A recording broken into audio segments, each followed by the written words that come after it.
Hello everyone, welcome back to our channel. तो हम पढ़ रहे हैं स्टेरियोकेमिस्ट्री का सीरीज़, जिसमें हम पहले ही 8 वीडियो देख चुके हैं। ये हमारा 9वां वीडियो है, 9th वीडियो है, जिसमें आज हम पढ़ेंगे कॉन्फ़िगरेशन या क्या बोलते हैं, विन्यास बोलते हैं। और ये बीएससी फर्स्ट ईयर का ऑर्गेनिक केमिस्ट्री का मोस्ट इंपॉर्टेंट टॉपिक है। जैसे कि पूछा जाता है डी है या एल है या आर एस कॉन्फ़िगरेशन कैसे देखा जाता है, उसको पूछते हैं। तो ये तो पहले तो आता ही है कि ये इसको हम 2 पार्ट में 2 भागों में रख कर पढ़ेंगे। तो सबसे पहले तो देख लेते हैं कि कॉन्फ़िगरेशन या विन्यास होता क्या है। किसी मॉलिक्यूल के विभिन्न परमाणुओं या परमाणु समूह की त्रिविम में व्यवस्था, arrangement of atom of group in A space, विन्यास कहलाती है। ठीक है, मतलब कि एटम या ग्रुप का किस तरीके से 3D में या स्पेस में अरेंजमेंट किस प्रकार से होगा, उसको हम क्या बोलेंगे, कॉन्फ़िगरेशन कहेंगे। ठीक है, जैसे कि स्टेरियो मतलब ही समझ आ जाता है हमारा 3D में विन्यास किस तरीके से देखा जाता है। और क्या बोला गया है कि विन्यासी त्रिविम समावयवी, जिसे हम कॉन्फ़िगरेशन स्टेरियो आइसोमर कहते हैं। तो कॉन्फ़िगरेशन स्टेरियो आइसोमर का साधारण अवस्थाओं में आपस में एक दूसरे में परिवर्तन नहीं होता है, अतः इन्हें पृथक किया जा सकता है। जैसे कि हमारा मिरर इमेज बनता था, कैसे बनता था, ए और ए का मिरर इमेज अगर देखते तो ए ही बनता था। ठीक है, और ये दोनों आपस में मतलब कि दोनों का समान प्रॉपर्टी होता था। बट इसमें क्या बोला गया है, एक दूसरे में परिवर्तित नहीं किया जा सकता। मतलब मान लो हमारा ए आ रहा है तो ए का ए में ही नहीं है, तो ये थोड़ा सा बी टाइप का गुण दर्शा देगा, इसलिए एक दूसरे में परिवर्तित इंटरचेंज नहीं किया जा सकता। ठीक है, और ये इसे आसानी से पृथक किया जा सकता है, मतलब कि अलग अलग किया जा सकता है। इसको हम 2 विधियां पढ़ते हैं। इसकी कॉन्फ़िगरेशन की 2 विधियां हैं। पहला है आपका रिलेटिव कॉन्फ़िगरेशन, या जिसको आप क्या बोलते हैं, आपेक्षिक विन्यास या डीएल नामकरण पद्धति भी बोला जाता है। ठीक है, आपका पूछा जाता है कि आपेक्षिक विन्यास क्या है, समझाइए। या क्या बोलेंगे, दूसरा टाइप है आपका एब्सोल्यूट कॉन्फ़िगरेशन, या क्या बोलते हैं इसको, निरपेक्ष विन्यास, या क्या बोला जाता है इसको, आरएस नामकरण पद्धति। ठीक है, तो यही हमारा मेन टॉपिक है आज का पॉइंट। एक तो पहला है रिलेटिव कॉन्फ़िगरेशन या डीएल नामकरण नोमेनक्लेचर, और दूसरा है एब्सोल्यूट कॉन्फ़िगरेशन या आरएस नोमेनक्लेचर। ठीक है, तो हम 2 भागों में पढ़ेंगे इसको। पहला पढ़ लेते हैं। पहला है हमारा relative configuration R DL system of nomenclature. ठीक है, आपेक्षिक या सापेक्ष विन्यास की डीएल नामकरण पद्धति। ठीक, तो स्टार्ट करते हैं आज का ये टॉपिक। इस विधि के द्वारा किसी अणु का विन्यास निर्धारित करने के लिए ग्लिसरील एल्डिहाइड को मानक या स्टैंडर्ड पदार्थ चुना जाता है, तथा विन्यास को प्रकट करने के लिए अंग्रेजी के बड़े अक्षर डी व एल संकेतन नोटेशन का प्रयोग किया जाता है। सबसे पहले आपको क्या करना चाहिए कि ग्लिसरील एल्डिहाइड क्या होता है, उसको क्या है पता है। मानक स्टैंडर्ड मतलब कि उससे रिलेटेड आपको पता करना है कि वो डी है कि एल है। ठीक है, और उसको बड़े अक्षरों में लिखना है।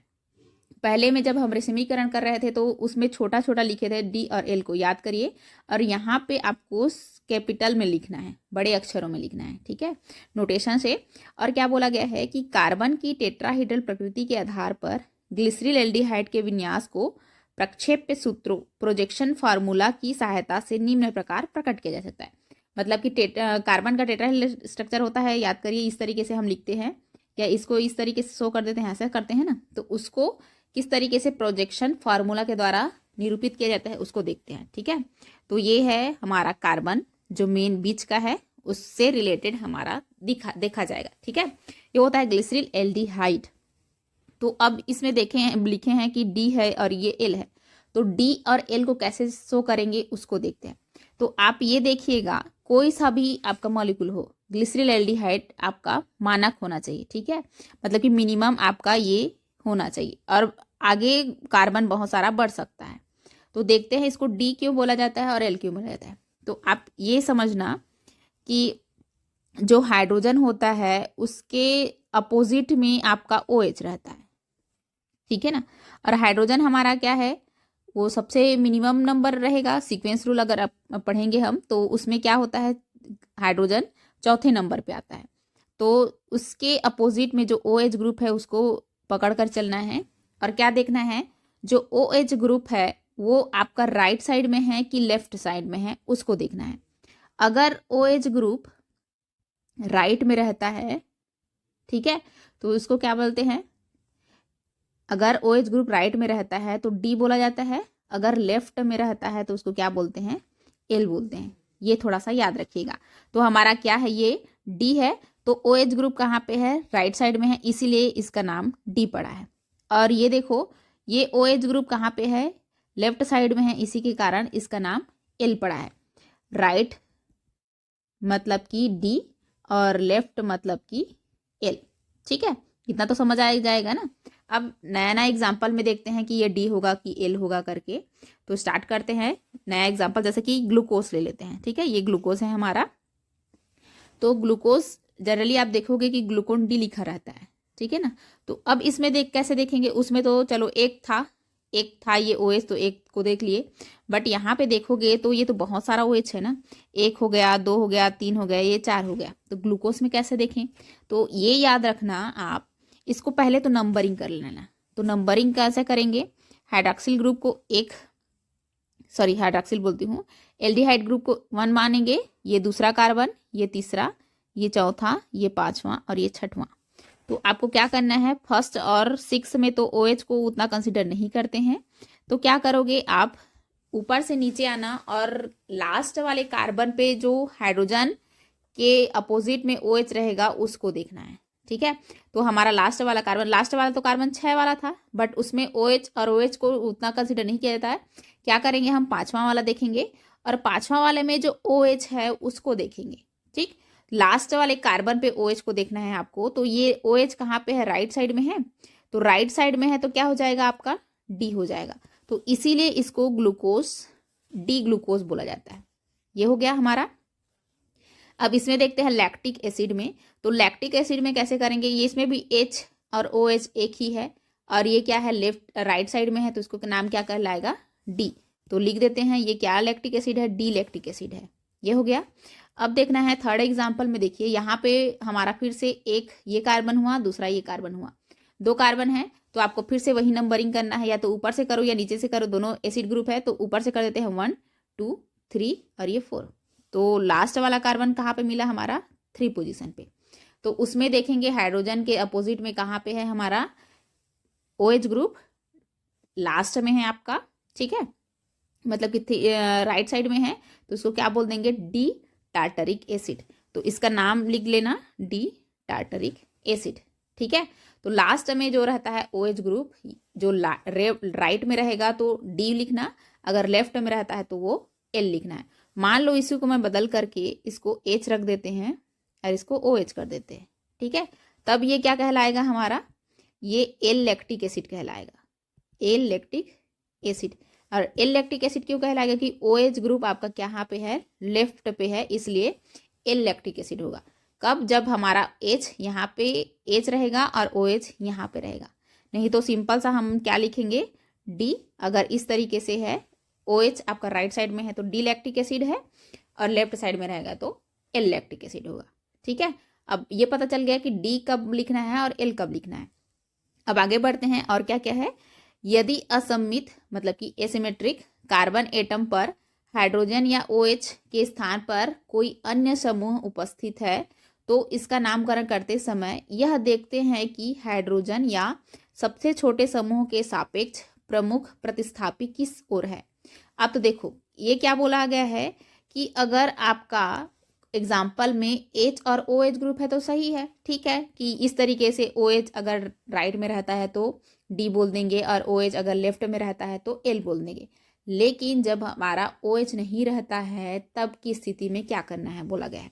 तो तब की स्थिति में क्या करेंगे? जो हाइड्रोजन के अपोजिट में रहता है प्रतिस्थापी या जो भी ग्रुप रहता है, ठीक है, उसको देखेंगे कि वो राइट में है कि लेफ्ट में है। हाइड्रोजन को नहीं देखना है ना, हाइड्रोजन के विपरीत में जो प्रतिस्थापी रहेंगे, जो ग्रुप रहेंगे, उसको देखना है कि वो राइट में है कि लेफ्ट में है। अगर वो ग्रुप आपका राइट में रहेगा तो D लिख देना, अगर लेफ्ट में रहेगा तो L लिखना है। तो यही बोला गया है, यदि देखो वही राइट की ओर हो तो D और लेफ्ट में होगा तो L लिखना है।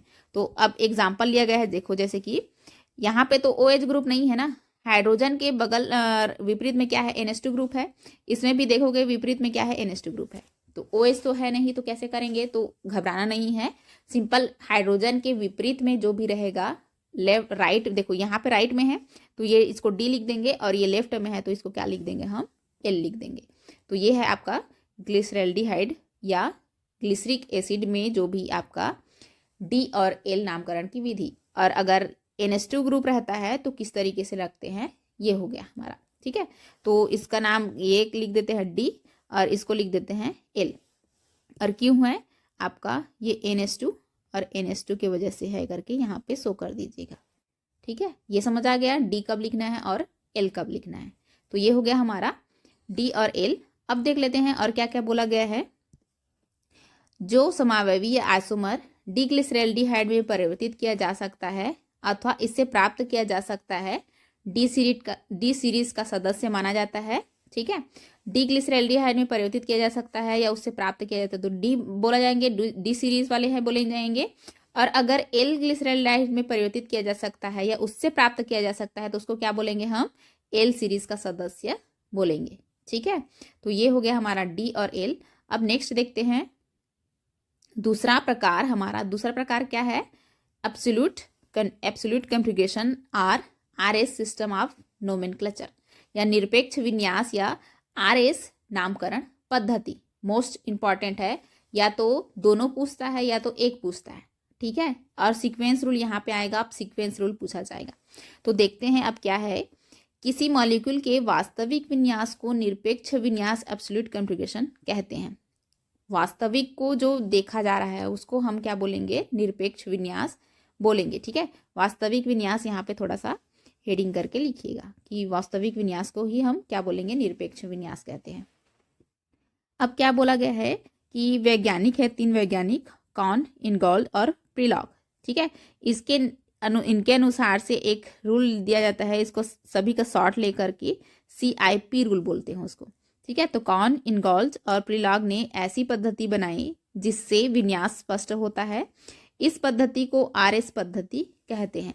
तो अब अगर आपको ये नहीं बोला है कि एब्सोल्यूट कॉन्फ़िगरेशन या RS पद्धति को लिखिए और आपको बोला जा रहा है कि कॉन, इनगोल्ड और प्रिलॉग या CIP रूल को लिखिए, ठीक है, तो आपको यही लिखना है और कुछ नहीं लिखना है। तो यहाँ पे लिख सकते हो आपका CIP रूल भी बोला जाता है इसको।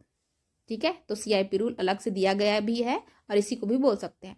तो देखते हैं अब क्या क्या और बोला गया है। इस विधि के द्वारा प्रतिबिंब रूपों के लिए, प्रतिबिंब रूप क्या बोलते हैं उसको, इनिशियोमल बोलते हैं। ठीक है, 2 संकेतनों R लैटिन भाषा, रेक्टस मतलब कि राइट, और S लैटिन भाषा में सिनिस्टर मतलब कि लेफ्ट का प्रयोग किया जाता है। ठीक है, R मतलब कि राइट समझना और S मतलब कि लेफ्ट। और राइट और लेफ्ट क्या है आपका, अगर कोई सा भी घूमता है इस तरीके से, ये राइट घूम रहा है तो इसको R बोलेंगे, और अगर ये इस तरीके से एंटी क्लॉकवाइज घूमता है तो उसको क्या बोलेंगे हम, S बोलते हैं। तो R का मतलब रेक्टस और S का मतलब सिनिस्टर। ठीक है, तो इसी के कारण हम इसको R को राइट बोल देते हैं और S को लेफ्ट बोल देते हैं। तो आप कई लोग ये समझते हैं कि R का मतलब ये एक R है मतलब कि राइट है, तो S का मतलब स्मॉल होना चाहिए, तो ऐसा नहीं होता है। ठीक है, इसके अनुसार से नहीं पढ़ा है, ये रेक्टस और सिनिस्टर लेफ्ट होता है लैटिन भाषा में, उसके अनुसार से पढ़ा है। तो रेक्टस का मतलब राइट होता है और सिनिस्टर का मतलब क्या होता है, लेफ्ट, इसीलिए राइट और लेफ्ट पढ़ा है। ठीक है, अब देखते हैं इसमें असममित मतलब कि एसिमेट्रिक कार्बन एटम से संलग्न चारों परमाणुओं या समूहों का अनुक्रम नियम के अनुसार अग्रता निर्धारित करते हैं। सीक्वेंस रूल अब आएगा। ठीक है, मतलब जो हमारा कार्बन का 4 हाथ या 4 वैलेंसी होता है उसको अनुक्रम नियम के द्वारा ही हम पहला, दूसरा, तीसरा, चौथा बताएंगे। और क्या बोला गया है, फिर मॉलिक्यूल को समचतुष्फलकीय मतलब कि टेट्राहेड्रल रूप में इस प्रकार लिखते हैं कि सबसे कम अग्रता का एटम या ग्रुप हमारी दृष्टि से दूर रहे एवं शेष 3 एटम अथवा ग्रुप अपनी ओर निर्देशित रहे। ठीक है, मतलब आपको इस तरीके वाला वेज और डेस वाला फार्मूला अप्लाई करना पड़ेगा आपको। ये हुआ। और क्या बोला गया है कि फिर शेष 3 ग्रुप का घटता हुआ क्रम 1 2 3 देखते हैं कि अगर 1 है, 2 है, 3 है तो ये किस तरीके से होगा, ये इधर हो रहा है या 1 2 3 इस तरीके से है, उसको देखेंगे बोला गया है। ठीक, तो यदि हाई टू लो क्रम मतलब कि 1 2 3 या 3 2 1 घड़ी की दिशा में होता है तो विन्यास 1 R होगा, मतलब कि 1 2 3 इस तरीके से होगा, तो विन्यास क्या हो जाएगा, R बोलेंगे उसको। और यदि घड़ी के विपरीत दिशा मतलब कि एंटी क्लॉकवाइज में होता है तो कार्बन का विन्यास क्या कहलाएगा, एस कन्फिग्रेशन कहलाएगा। ठीक है, DL कन्फिग्रेशन पढ़ चुके हैं हम, अब RS कन्फिग्रेशन पढ़ रहे हैं। तो अब ये इस रूल को दर्शाने के लिए सीक्वेंस रूल दिया गया है कॉन इनगॉल्ड और प्रीलॉग ने, तो उसको देख लेते हैं हम सीक्वेंस रूल होता क्या है। तो सीक्वेंस रूल और अनुक्रम नियम, देखो ये शॉर्ट नोट में भी पूछ देता है कि सीक्वेंस रूल क्या है या अनुक्रम नियम क्या है। ये नहीं पूछेगा कि RS कन्फिग्रेशन क्या है, तो RS कन्फिग्रेशन भी पूछता है तो उसमें भी ये अंदर में आएगा। और शॉर्ट नोट में भी आ सकता है कि सीक्वेंस रूल या अनुक्रम नियम क्या है, समझाइए एग्जाम्पल द्वारा। ठीक है, तो देखते हैं एक एक करके। इस नियम का उपयोग प्रकाशीय समावयवियों के नामकरण की RS पद्धति एवं ज्यामितीय समावयवियों के नामकरण की EZ पद्धति में किया जाता है। एक तो अभी हम पढ़ रहे हैं RS पद्धति, एक सेकेंड वीडियो में 10th वीडियो में हम पढ़ेंगे क्या, EZ मतलब कि जियोमेट्रिकल आइसोमर जो पढ़ेंगे उसमें EZ पद्धति पढ़ेंगे, वहां पे भी ये नियम अप्लाई होगा बोल रहा है। तो एक नियम अगर पता चल जाएगा तो दोनों नियम में, दोनों रूल में ये फॉलो होगा, RS में भी और EZ में। तो देखते हैं पहला नियम क्या कह रहा है। इसके अनुसार संबंधित कार्बन एटम से जुड़े हुए एटम व ग्रुप की प्रायोरिटी का निर्धारण करते हैं, मतलब कि प्रायोरिटी 1 2 3 4 कितना होगा उसका प्रायोरिटी निर्धारण करेंगे, अग्रता। फिर उनकी घटती हुई प्रायोरिटी के आधार पर व्यवस्थित करके एक क्रम बनाते हैं और उसके आधार पर विन्यास का निर्धारण करते हैं। ये आपको लिखना पड़ेगा ना, मैं तो सिंपल सा भी ये वाले में आपका एग्जाम्पल में बता दूंगी, लेकिन आपको लिखने के लिए पेपर में इस तरीके से आपको लिखना पड़ेगा। फिर क्या है, यह नियम कॉन इनगॉल्ड प्रीलॉग का अनुक्रम नियम कहलाता है, पहले से ही बताया जा चुका है। अब देखो पहला नियम क्या कहता है, कॉन इनगॉल्ड और प्रीलॉग का CIP रूल क्या कहता है। पहला, सर्वप्रथम संबद्ध कार्बन एटम से सीधे जुड़े हुए परमाणुओं को उनकी घटती हुई एटॉमिक नंबर के क्रम से व्यवस्थित करते हैं। जैसे कि देखो अब बोल दे रहा है कि घटता हुआ एटॉमिक नंबर, तो आपको पता होना चाहिए कि यहाँ पे 4 है, हाइड्रोजन है, आयोडीन है, ब्रोमीन है और क्लोरीन है। तो परमाणु क्रमांक किसका सबसे ज़्यादा होता है, आयोडीन का सबसे ज़्यादा होता है। तो आयोडीन का सबसे ज़्यादा होता है तो इसको फर्स्ट मानेंगे। ठीक है, देखो इसको फर्स्ट मान देते हैं। परमाणु क्रमांक मतलब कि एटॉमिक नंबर अगर हाई होता है, ठीक है, तो उसको क्या करना है, 1 मानना है। और अगर एटॉमिक नंबर लो होता है तो उसको क्या मानना है, आपको 4 मानना है। तो 1 2 3 4 करके जाएंगे तो आसानी से आ जाएगा। आयोडीन के बाद कौन सा रहेगा, दूसरा नंबर ब्रोमीन का रहेगा, तीसरा नंबर क्लोरीन का रहेगा और चौथा नंबर हमारा हाइड्रोजन का रहेगा। फिलहाल ये समझ आया। ठीक है, तो अब देखो अगर हम 1 से 2 जाएं, 2 से 3 जाएं, 4 तो कहीं पे भी रह जाता है, तो खास मेन करके आपको 1 2 3 को देखना है। तो इस तरीके से जाएं तो वो क्लॉकवाइज हो रहा है कि एंटी क्लॉकवाइज हो रहा है उसको देखना है। तो देखो ये 1 है, 1 को पकड़ना है और 2 से 3 और 4 तक जाना है। तो ये कौन सा आ रहा है आपका, क्लॉकवाइज आ रहा है कि एंटी क्लॉकवाइज आ रहा है। तो अगर इस तरीके से आता है तो ये तो क्लॉकवाइज है ना। तो इसका नामकरण अगर करेंगे तो क्या हो जाएगा, फिर इसका नामकरण करेंगे तो राइट साइड घूमता है तो याद करो रेक्टस मतलब कि राइट, तो ये क्या हो जाएगा, R कन्फिग्रेशन हो जाएगा, S कन्फिग्रेशन नहीं होगा, R कन्फिग्रेशन होगा। ठीक है, पहला नियम के अनुसार से ये हुआ कि एटॉमिक नंबर जिसका ज़्यादा होगा उसको 1 देना है। अब दूसरा नियम क्या कहता है, यदि एक ही तत्व की समस्थानिक आइसोटोप संबद्ध कार्बन एटम से जुड़े हो तो अधिक द्रव्यमान वाले आइसोटोप को हाई प्रायोरिटी दी जाती है। अब देखो कि अगर समस्थानिक हो तब क्या करेंगे। देखो हाइड्रोजन का समस्थानिक क्या क्या है, एक तो हाइड्रोजन है, ठीक है, और इसका समस्थानिक देखेंगे तो ड्यूटेरियम होता है और ट्रिटियम होता है। तो पहला नंबर किसको देंगे, ट्रिटियम को पहला देंगे, ड्यूटेरियम को दूसरा देंगे और हाइड्रोजन को हम तीसरा प्रायोरिटी नंबर देंगे। तो उसके अनुसार से अब क्या होगा, देखो अब इसमें कार्बन है और इसमें ब्रोमीन है, तो सबसे पहला तो ब्रोमीन जाएगा, फिर क्या आ जाएगा आपका कार्बन, थर्ड में ड्यूटेरियम और फोर्थ में क्या जाएगा, हाइड्रोजन जाएगा। तो अब हमें फिर से वही करना है, क्या करना है, 1 से 2, 2 से 3। तो आप बोलोगे कि यहाँ पे तो 4 आ जा रहा है, तो 4 मैं बोली थी पहले ही कि 4 है वो बीच में भी आ जाता है। तो आपको 1 से क्या देखना है, आपको 1 से 2, 1 से 2 देखना है। तो क्या देखना है हमें, 1 से 2, फिर 2 से 3। तो उस हिसाब से क्या हो जाएगा आपका, 1 से 2 देखना है, 2 से 3 जाना है।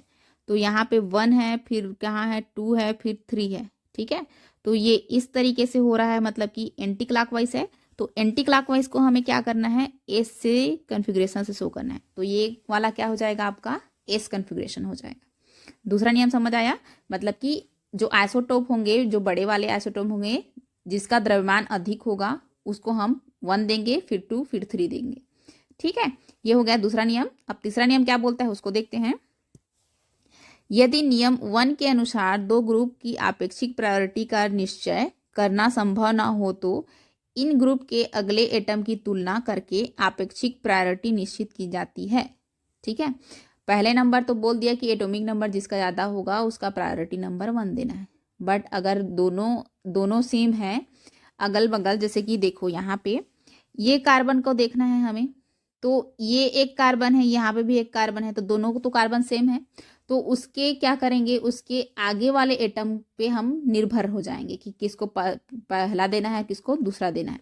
तो देखो जैसे कि यहाँ पे एक इथाइल ग्रुप है, एक मिथाइल ग्रुप है, तो इसमें एक कार्बन जुड़ा हुआ है, इसमें 2 कार्बन जुड़ा है। तो इसको पहला कौन सा नंबर देंगे, इसको पहला देंगे हम, और इसको दूसरा देंगे। वैसे ही अब इसमें देखते हैं, ये वाला कार्बन को लेकर चलना है हमें, तो इसको पहला देंगे क्लोरीन, क्योंकि कार्बन और क्लोरीन में और हाइड्रोजन में परमाणु क्रमांक किसका ज़्यादा है, एटॉमिक नंबर क्लोरीन का है, इसलिए इसको फर्स्ट देंगे। अब हाइड्रोजन तो हमारा 4th रहेगा ही रहेगा। अब देखो यहाँ पे इधर 3 कार्बन है और इधर 2 कार्बन है, तो किसको फर्स्ट देंगे हम, इसको देंगे, ये 2 हो जाएगा और ये 3 हो जाएगा। ठीक है, समझ आया, ये हो गया। अब देखो 1 से फिर से आपको देखना है, 1 से 2 से 3, तो ये क्या हो जाएगा आपका, इस तरीके से हो रहा है, मतलब कि एंटी क्लॉकवाइज हो रहा है। तो एंटी क्लॉकवाइज को हम क्या शो करते हैं, एस से, तो ये हो जाएगा आपका एस कन्फिग्रेशन। तीसरा नियम ये हो गया। अब चौथा नियम क्या बोला है उसको देखते हैं। यदि किसी समूह में डबल बॉन्ड या ट्रिपल बॉन्ड हो तो उसे 2 अथवा 3 एटम से जुड़ा हुआ माना जाता है। मतलब देखो ये कीटोन है, ये डबल बॉन्ड है, तो क्या करेंगे, ये 2 एटम से जुड़ा हुआ है मान सकते हैं, क्योंकि देखो यहाँ पे कार्बन और ऑक्सीजन के बीच 2 डबल बॉन्ड है और यहाँ पे भी कार्बन और ऑक्सीजन के बीच 2 डबल बॉन्ड है। इसलिए हम इसको क्या करेंगे, इस तरीके से शो करेंगे, या क्या करेंगे, 2 एटम से वो घिरा हुआ है शो करेंगे। ठीक है, अगर ये कार्बन और ऑक्सीजन के बीच ट्रिपल बॉन्ड रहता तो क्या करते, COOO, मतलब कि 3 ऑक्सीजन है मानते। ठीक है, ये हो गया। अब देखो इसको, ये सबको देखना है हमें, इसका कैसे करेंगे, RH, ठीक है, ये R हो गया, सॉरी ये, चलो इसको हम क्या कर देंगे, कार्बन से जुड़ा हुआ है ना, तो इसको मान लेंगे R, और ये हो गया कार्बन, ये हो गया ऑक्सीजन, इधर भी ऑक्सीजन और ये हाइड्रोजन, या क्या बोल सकते हैं इसको, RCHOO, ऐसा लिखेंगे। ये साइनाइड को कैसे लिख सकते हैं, चलो साइनाइड लिखते हैं यहाँ पे, ट्रिपल बॉन्ड इन, तो इसको कैसे लिखेंगे हम, कार्बन नाइट्रोजन नाइट्रोजन और ये नाइट्रोजन, या क्या लिख सकते हैं हम, कार्बन नाइट्रोजन नाइट्रोजन और नाइट्रोजन, 3 उसी तरीके से एटम से जुड़ा हुआ है मान सकते हैं। ये हो गया, इसको बोलते हैं फेंटम एटम। ठीक है, आपके सिलेबस में नहीं है लेकिन ये इसको बोला जाता है फेंटम एटम। ये हो गया। अब है ये CH3, तो CH3 को कैसे लिख सकते हैं, अगर आपको पता नहीं है कि कैसे लिखना है तो क्या कर देना, कार्बन लिखना, 3 हाइड्रोजन लिख देना, ये हो गया 3 हाइड्रोजन।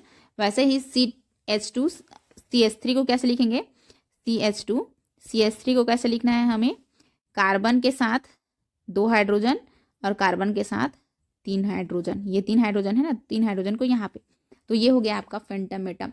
मतलब इस तरीके से आप शो कर सकते हो। तो एक आध एग्जाम्पल देखते हैं। देखो यहाँ पे लिया गया है एग्जाम्पल एक, यहाँ पे देखो इसको मैं कन्वर्ट कर रही हूँ ना, फिर आपको ये वाला कार्बन को देखना है तो वैलेंसी देखना है कि किसका ज़्यादा होगा, क्योंकि यहाँ पे भी ऑक्सीजन दिख रहा है, यहाँ पे भी ऑक्सीजन दिख रहा है, तो किसको पहला मानना है उसको देखेंगे। तो इसको हम बदल सकते हैं कार्बन, हाइड्रोजन, ऑक्सीजन, ऑक्सीजन, इसको बदल सकते हैं ना, क्योंकि 2 बॉन्ड है अभी, तो 2 ऑक्सीजन एटम से जुड़ा रहेगा।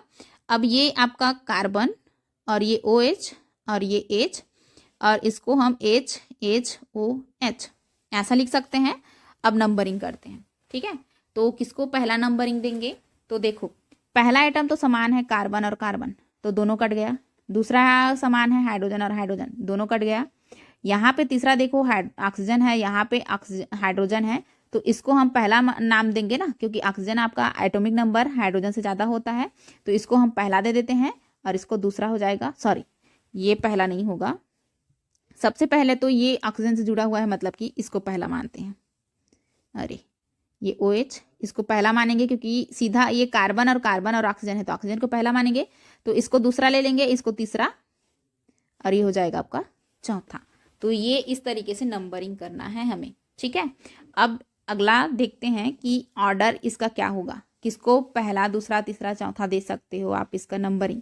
तो आयोडीन को सबसे पहले देना, फिर इस अनुसार से इस तरीके से क्रम दिया हुआ है ये वाला आपका, ठीक है।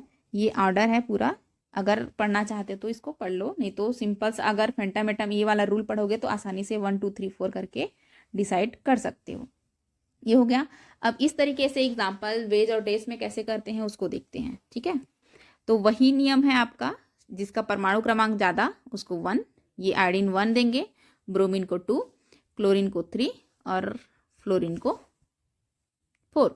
तो 1 2 3 इस तरीके से हुआ क्लॉकवाइज, मतलब कि R हो जाएगा ये। अगर इसको देखेंगे तो क्लोरीन आयोडीन 1 और ये क्या हो जाएगा आपका ब्रोमीन 2, सॉरी ब्रोमीन क्या हो जाएगा 2, क्लोरीन क्या हो जाएगा 3 और फ्लोरीन क्या हो जाएगा 4। तो ये आपका क्या रहेगा 1 2 3, ये आपका एंटी क्लॉकवाइज एस, ठीक है। तो ये R हो गया और एस हो गया। अब देखते हैं, देखो थोड़ा सा अब आपको ये पता होना चाहिए कि तो ये तो समान है, जैसे कि मैं तो आपको ये सब एग्जाम्पल में यहाँ पे 4 आता है तो उसको नहीं बोली हूँ कि ये R है कि एस है, ठीक है। तो जनरली अगर आपका क्या होता है इस तरीके से 4 यहाँ पे या यहाँ पे आता है ऊपर और नीचे, तो उसका जो R है या एस है जो रिजल्ट आता है सेम का सेम लिख देते हैं, ठीक है, सेम लिख देना। लेकिन क्या करना है हमें, अगर ये लेफ्ट में रहे या राइट में रहे तो इसको क्या कर देना है, चेंज कर देना है। कैसे चेंज करना है, अगर R आता है तो उसको हम एस लिख देंगे रिजल्ट में, और R ही नहीं लिखेंगे ना, ये भी याद रखना। तो यही लिखी हूँ मैं यहाँ पे, देखिए सेम आंसर रिवर्स, ठीक है। अगर यहाँ पे 4 है और यहाँ पे 4 है तो आंसर रिवर्स या चेंज लिख सकते हो। यहाँ पे R आ रहा है तो एस लिख देंगे, एस आ रहा है तो R लिख देंगे।